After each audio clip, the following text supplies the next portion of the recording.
वही लड़की है जिसने प्लेटफॉर्म से कूदकर पूरे 99 लोगों को एलिमिनेट किया था।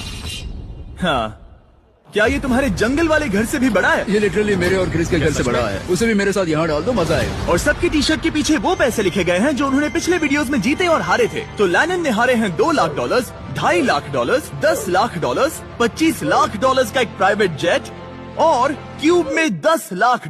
जिमी के साथ घूमना पसंद है क्योंकि वो मुझे फेल्यूर्स की याद दिलाता है। और अगला एलिमिनेशन चौंकाने वाले तरीके से हुआ जिसकी मैंने कल्पना भी नहीं की थी। अरे बिल्कुल नहीं।